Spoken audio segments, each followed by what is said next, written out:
Good evening, ladies and gentlemen. I would like to thank the Kerala chapter of ISA for giving me an opportunity to speak about recent advances in regional anesthesia. In the next 20 to 30 minutes, I'll be speaking about what's new in our field of regional anesthesia and where are we heading. So to start my talk, I don't have any financial interests. It all started in 1846, as we all know. General anesthesia was something extremely new and gave birth to the field of surgery. Regional anesthesia started, as we all know, with cocaine, and later, as we can see in this graph, it increased in popularity till around 1970s when there was a small dip. Now, this dip can be attributed to probably discovery and introduction of newer inhalational agents, and also a little bit of decrease in popularity of regional anesthesia because it was still considered an art that only few could practice. But as we all know, things have taken a big upswing since the start of the century. And I'm sure all of you would agree with me that ultrasound is the largest change that the field of regional anesthesia has seen. Imagine that you were in a black room, no lights, not knowing where things are. When we started doing regional anesthesia, we were given the anatomical landmark saying, go 5 steps forward, 3 steps to the left, and there is your treasure, the nerve, and put some local anesthetic. But with the introduction of ultrasound, we have thrown light into this room. And now we can see the structures which we can damage or the structures which can damage us. So this has been the big revolution that we have seen in the last 2 decades. Now, what I'm going to do in the next 20-30 minutes is talk about advances in technology and the equipment. What is the advances in our understanding of the anatomy around the nerve? The safety issues. What are the newer blocks? I'm not going to talk about all the new blocks, but only a few relevant blocks. And anything new in pharmacology. And where are we going when it comes to outcomes? Now, coming to technology. Now, as we can see here, the ultrasound transducer has got 2 properties. One is the frequency, which in turn determines the penetration and the resolution. Now, as you can see, as we increase the transducer frequency, we increase the resolution, but we sacrifice the penetration of the beam. And this has been a catch-22 situation when it comes to using probes, because the ones with good resolution cannot see deeper. Now, this is an example of what we normally see with our equipment nowadays. We can't see much of the radial nerve in the radial groove here. You can just see the local anesthetic as a hypoechoic spread. And even the structure of the muscle is not that very well visible. So what are we doing, or where is the research happening in regards to improving this? Now, when it comes to needle tracking and visualization, the first thing I would like to talk about is this new technology that is being tested.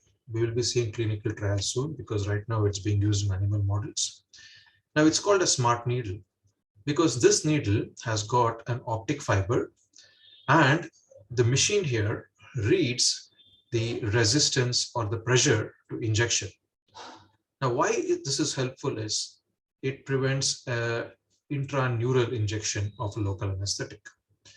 Now, it works with regards to this principle here, physics principle called the Fabry-Pellot optical cavity, wherein the light is bounced off 2 membranes, and depending on the pressure it encounters, the device calculates a real-time acquisition of the pressure. The second thing in the pipeline, which can help our visualization, is something called as a piezo tracker. Now, the piezo tracker is nothing but a small piezo crystal which is attached to the end of the needle. And as the needle is advanced, a green circle gets highlighted on the screen. Now, the green circle is the tip of the needle.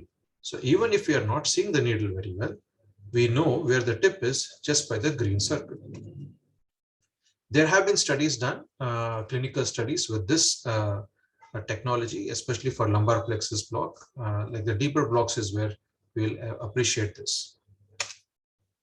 Coming to something again very exciting is something called as micro ultrasound. Now, we all know that the traditional ultrasound is up to around 15 megahertz. So the higher frequency probes go sometimes up to even 15, 20 megahertz. Then we have the high frequency ultrasound, which is used in specific applications like musculoskeletal radiology, which can go up to 30 megahertz.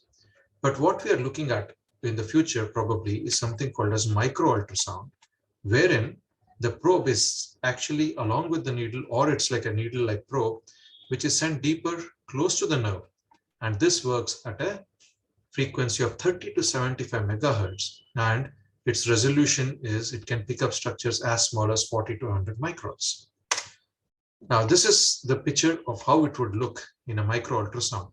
So you can see the nerve very clearly delineated, and you can see the fascicles so clearly, the interfascicular space, and you can see where the needle is. So we might be looking at this technology coming in, I don't know, in the next few years or a decade or so.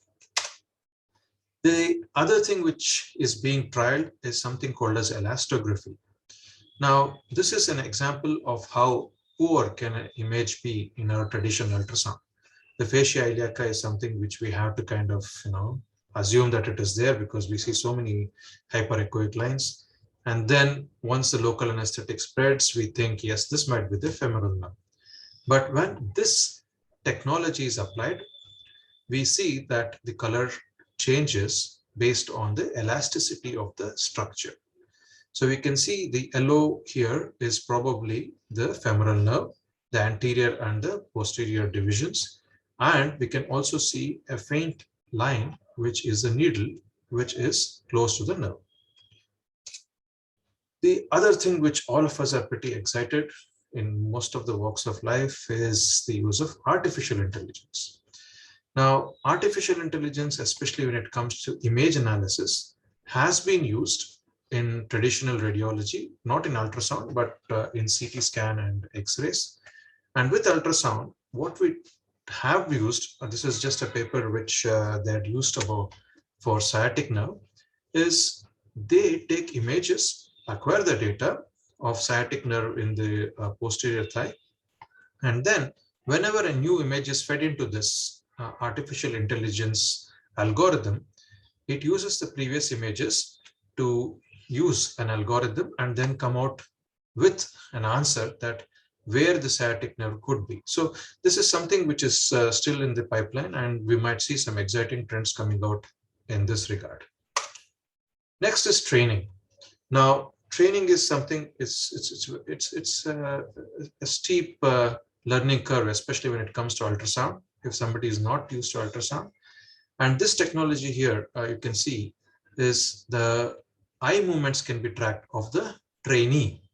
And the trainee can be taught to see the right structures, therefore improving the training. So this is just a graph of how the blue line shows how the eye gaze kept moving and kept searching for the structure. And it can be helpful even probably in examinations in the future. So this is where we are with regards to technology and the newer advances with that. Now coming to anatomy. Now we all know that a nerve has got nerve fibers which are bundled together in fascicles. They are covered with one layer of connective tissue. Then that is covered again with another layer of connective tissue, and they're bundled together as nerves. Now, what we know about this is the individual axon is covered with something called as an endoneurium. The group of axons with an endoneurium covering are covered with perineurium.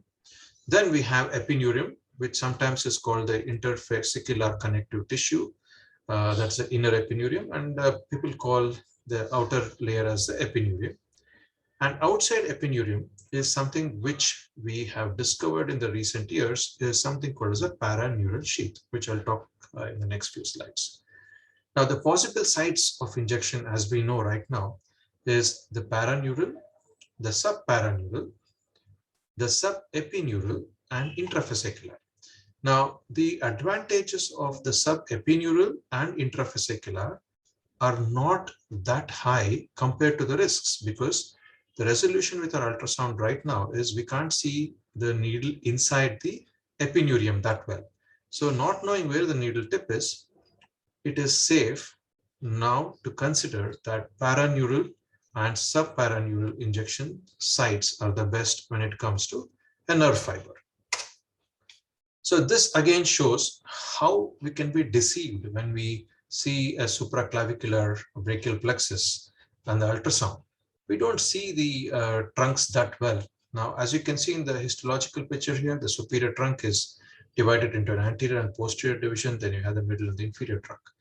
Now, we cannot see that well with ultrasound. So there is a possibility that even if we are seeing the needle tip, the best person doing ultrasound, there is a possibility that the needle can be intrafascicular, intraneural, therefore damaging the nerve structure. Now, why is this important is if the neural tissue is more, as we see in this graph, the interscalene has roughly 50% of neural tissue. But as we go down subcoracoid, it drops to around less than 30%. So the more the neural tissue, the more the chances of damage. The same thing is actually shown in this, wherein the sciatic has got more neural tissue proximally at the mid-gluteal level, and the neuropathy rate is double when compared to the popliteal level. And the same thing with interscalene, where the neuropathy rate is close to twice compared to infraclavicular rate. So we need to know where the structures are, because if we go into the fascicle and inject intrafascicular, there is a chance of damage. This again is an intraneural where we have breached the epineurium. And the safer injection is perineural, or as we are realizing now, the sheath which covers, which is the paraneural sheath. And there have been devices which have been kind of created to improve safety. And the main thing here is we are looking at the pressure when injecting. If the pressure is more than 20-25 psi, then we can say that probably the needle is inside the fascicle, therefore damaging the nerve. And outside the epineurium, the pressures generally are less than 15 psi. Now, the paraneural sheath is something which we have been kind of looking at from the past 10 years or so. And it is a layer, a connective tissue layer just outside the epineurium.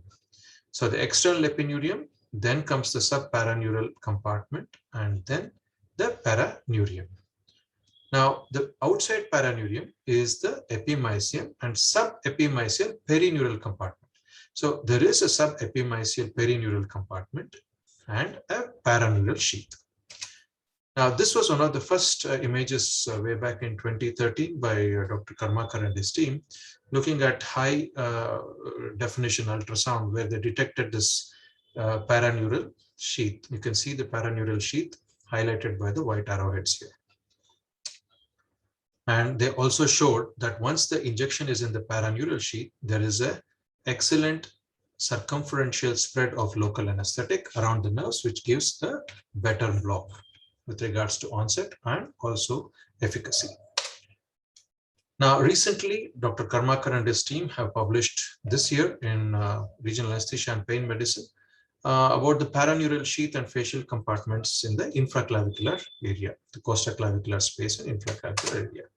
So again, they have shown that there is a clear paraneural sheath which exists in this area, and our local anesthetic, if injected inside this compartment, gives a better outcome. Now, this again shows the various layers. So as we can see here, number 1 is the fascicle, 2 is the perineurium, then we have 3, which is the interfascicular connective tissue, the same here, 4. Then the 6 is the epineurium, and then later we get 9, which is the paraneural sheath. Now, coming to safety. Now, what are the new things that are there in safety? Now, as I mentioned in the slide a few slides ago, we have some devices which can detect the inline pressure, and if more than 15 to 20 psi, we shouldn't be injecting to prevent intraneural injections. We have devices which prevent us from injecting after certain pressure, in this case 15 psi, and therefore automatically it limits the injection and therefore prevents nerve injury. Then we have something new where the anesthetist completely controls without giving the injection, the variable of the injection to an assistant, and therefore controls the safety. So this is called Safira, wherein this yellow and green pedal is basically a foot pedal through which the pump is activated, and the pump contains a syringe which has a local anesthetic attached to the block needle.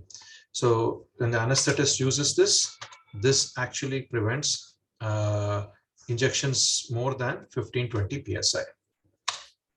The other thing which is there for improving safety is another type of fitting called the NR fit, which is patented by a company Braun. And again, this is to prevent inadvertent connection of local anesthetic to an IV line or vice versa. So taking some other drug, say something like tranexamic acid, and injecting it into an intrathecal space will be prevented if you use such connecting systems. Now, coming to local anesthetic systemic toxicity, where are we in 2021? Now, this paper actually highlighted an excellent picture here, which tells which blocks are prone for local anesthetic toxicity. So when we're using ultrasound, you can see that lower limb and subcutaneous infiltration in patients with no comorbidity, even in pregnancy, is pretty safe. But as we go from no comorbidities to a patient with a frail patient with cardiac disease, the risk of local anesthetic systemic toxicity increases. And the same goes if we go towards intrapleural, intercostal, paravertebral, or even a facial plane block. And most of the recent case reports of local anesthetic systemic toxicity have been with facial plane blocks. So be a bit watchful when you're doing a tab block or any other facial plane block. They're not a simple block where there's no complication. The local anesthetic systemic toxicity has been seen in such blocks. And this same table becomes more red as we go towards a non-ultrasound and higher doses of local anesthetics. The main thing in this paper they highlighted was that education should be given to everyone who uses local anesthetics. So it could be a dentist, it could be a surgeon doing infiltration, or a plastic surgeon doing tumescent anesthesia, or even paramedics. They saw that the last incidence has decreased in the operation theater, but has increased outside the operation theater. So this is where our future lies as anesthetists, that we should be actively training people who use local anesthetics. Now, coming to pharmacology. We know we were very excited. We were wondering when this will come to India. This is liposomal bupivacaine. And it has been more than 10 years now since the introduction of liposomal bupivacaine in the US.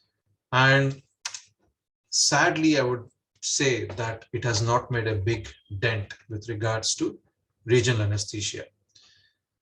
This review article in 2016 said liposomal bupivacaine infiltration has questionable clinical advantage. And something much more recent, which looked at total knee replacement, they studied 88,000 people who underwent total knee replacement, of which 18,000 were given liposomal bupivacaine.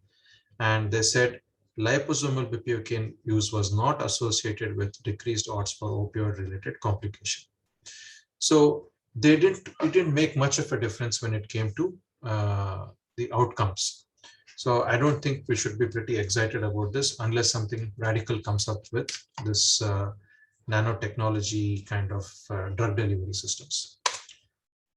The other thing which is very important, and that's the reason liposomal bupivacaine came up, was how do we extend the duration of the block?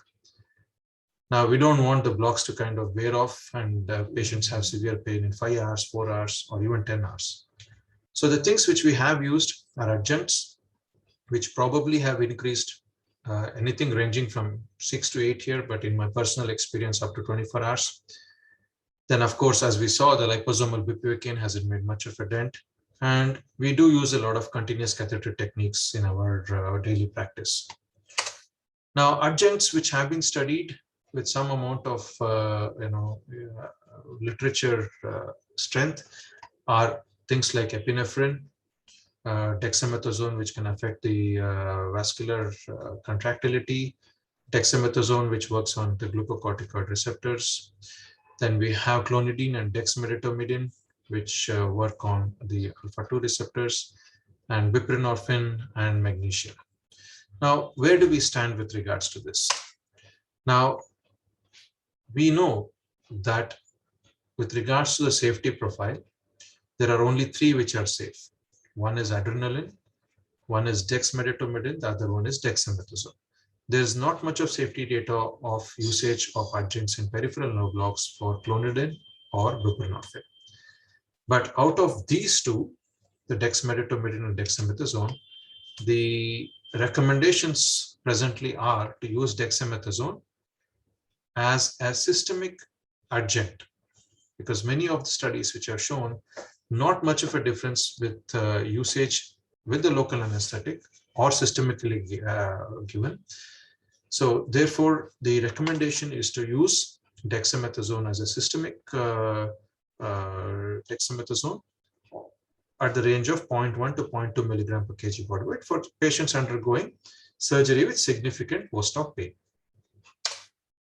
Now, coming to blocks, as I told you earlier, we'll be covering only a few relevant blocks, and we'll start off with the upper limb. Now, one thing which has been a change of practice in most of our clinical practices is the upper trunk block.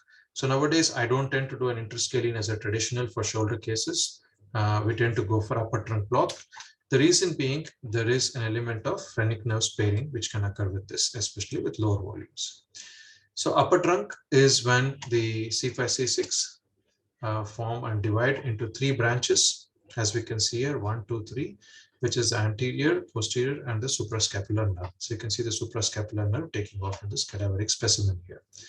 And as you can see, the phrenic nerve is actually going over the anterior scalene quite high. And therefore, when we use a low volume, we tend to kind of avoid the spread of local anesthetic to the phrenic.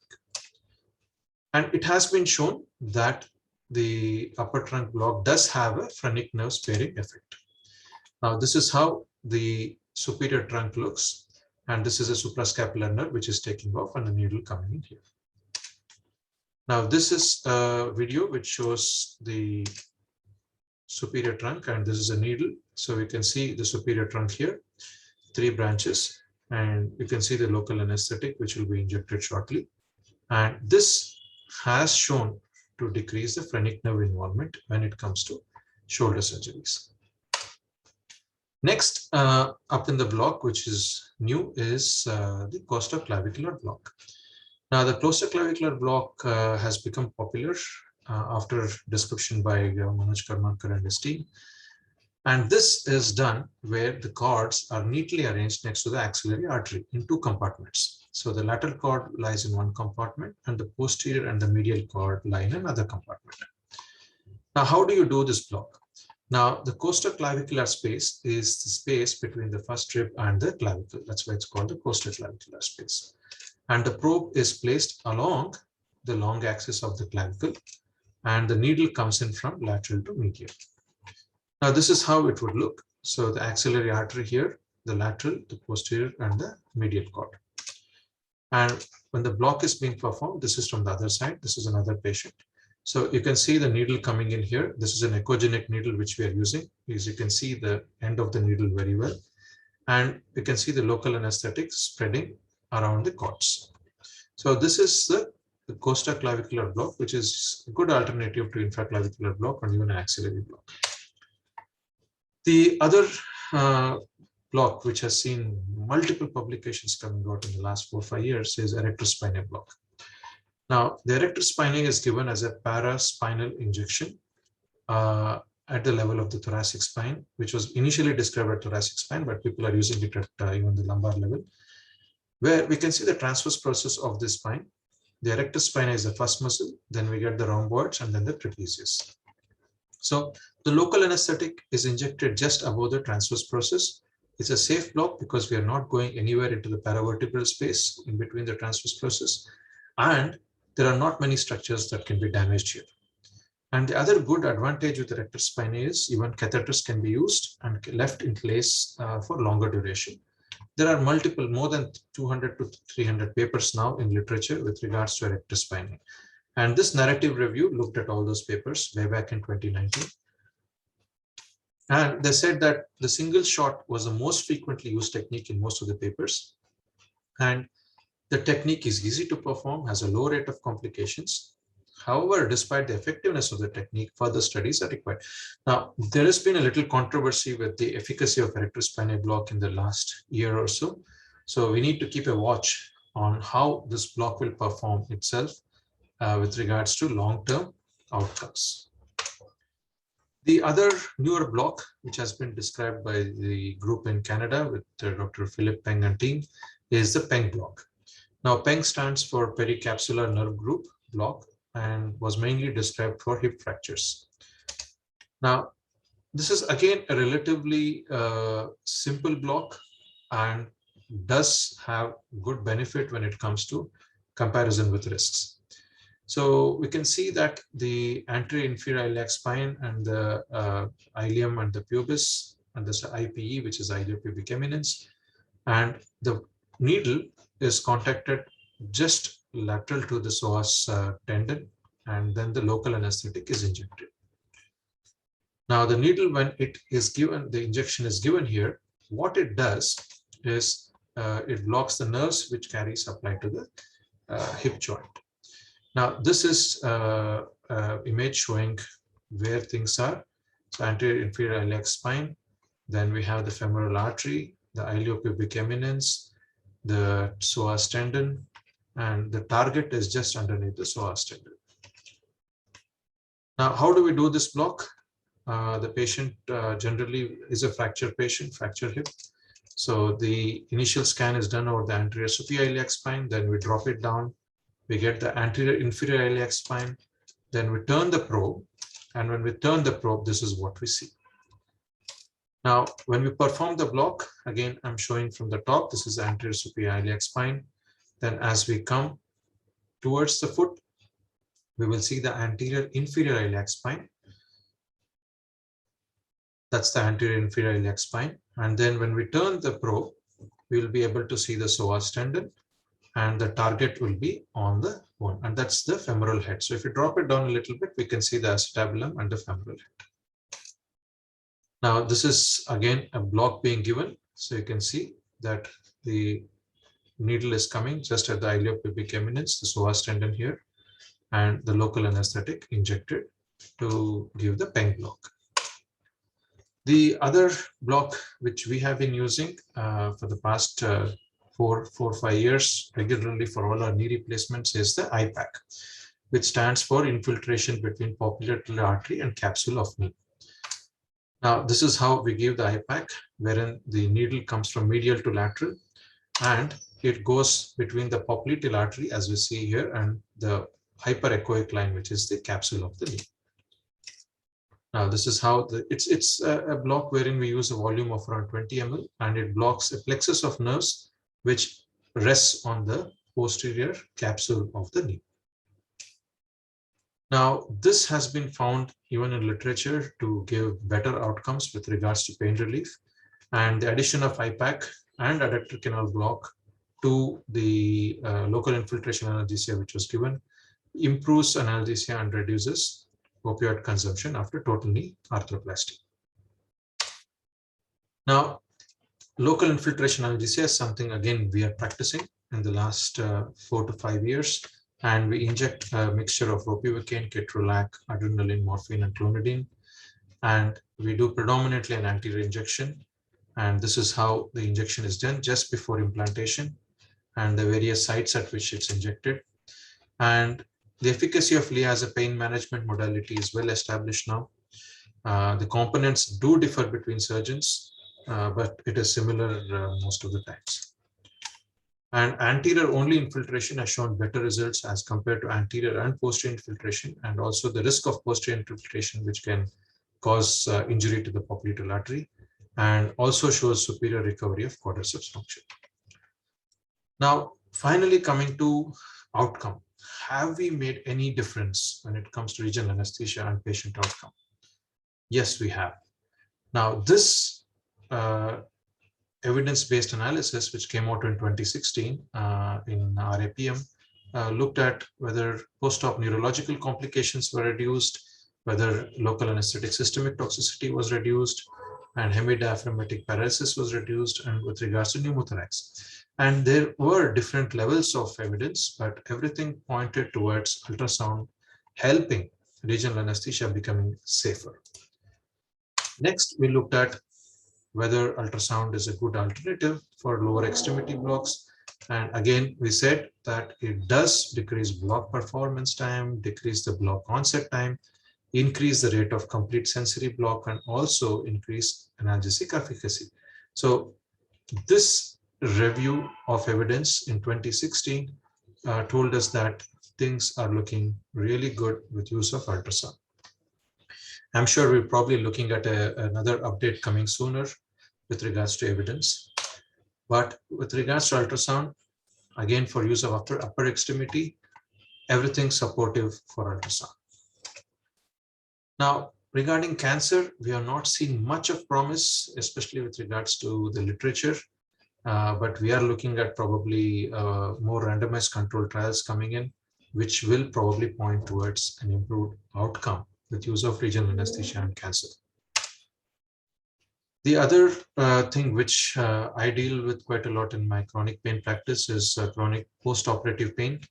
And the role of regional anesthesia is definitely intuitive, but with regards to evidence, we still are gathering evidence. Now, if we look at all the mechanisms and risk factors for chronic post-surgical pain, regional anesthesia has got a role to play in most of them, like peripheral nerve activation, local inflammatory response and neurogenic inflammation, peripheral nerve sensitization, changes in gene expression at a DRG level, central sensitization, descending facilitation. So regional anesthesia does have a role to play when we go by the theoretical knowledge that we have. But because of the multivariate kind of picture of chronic post-surgical pain, it will be difficult to ascertain that one important thing, that is regional anesthesia, can make a huge difference. So we are probably looking at next 4 to 5 years where we might get more evidence pointing towards the benefits of regional anesthesia. Nextly, we've got what do we do with regional anesthesia and make it a success. First thing is we have to think of the patient. Now, we know that it decreases pain, it decreases the opioid-related side effects, which is a very big thing, especially in the US, looking at the epidemic that we have been seeing. It does improve the quality of recovery. With regards to population, again, we are looking at data which are showing that long-term outcomes might be better, especially with the elderly population that we are seeing. Epidemiologically, again, less use of opioids might be helpful for the entire society. And ecologically. Now, why do I say ecological? Because giving general anesthesia does involve a lot of wastage of syringes. It does lead to greenhouse effect, and it is a greener way to probably embrace regional anesthesia because we are using less amount of resources, and also we are not polluting the atmosphere. With regards to healthcare, we have seen an increase in usage of ultrasound across the country and across many hospitals. That is because we know that regional anesthesia adds value. It does have a value in enhanced recovery programs. And regional anesthesia-based clinical pathways are probably the future, especially for certain surgeries which can be done only under regional anesthesia. Then coming to training, we are seeing an increasing access to training. The Academy of Regional Anesthesia runs a fellowship program, and we are having more and more centers recognized across the country. And a lot of our fellows are going on to becoming faculty and training in peripheries and other areas. And coming to training, we should be concentrating on high value blocks, blocks which have less side effects, more value, which can give more surgical anesthesia. And finally, training will improve and ensure quality. Now, this paper did have a slide or a diagram, which I put in the slide, which talked about what could be the high value blocks. Now, interscalene block is definitely something that I would agree with, because we can do a lot of surgeries, especially the humerus fractures in elderly, ASA 3 and 4, safely. Axillary block is something which I like a lot, and we use it for a lot of our forearm surgeries and hand surgeries. Femoral nerve block, as you probably are using and are very familiar with, for all knee surgeries and many of the lower limb surgeries. Popliteal sciatic block, you can ask anybody who works in a vascular center and they would say this is the block that has saved many lives. So if there's one block which has saved many lives, I would say it is popliteal sciatic, because people who have come close to amputation have been saved by just this block. Then we have the other two blocks, which are the rectus sheath and the rectus spinae, which are mentioned in the high value blocks in this paper. But I'm a little skeptical about that. But we do have to concentrate on these high value blocks in training and learning. So coming to the end of my talk, I would like to leave you again with this slide, and I would like to see how many of you will adopt the regional anesthesia as your primary mode of anesthesia practice, because this graph, as you can see, with the patient access to regional anesthesia increasing and improving across the world, will make a huge difference and huge impact in the way anesthesia is given in the future. Thank you very much.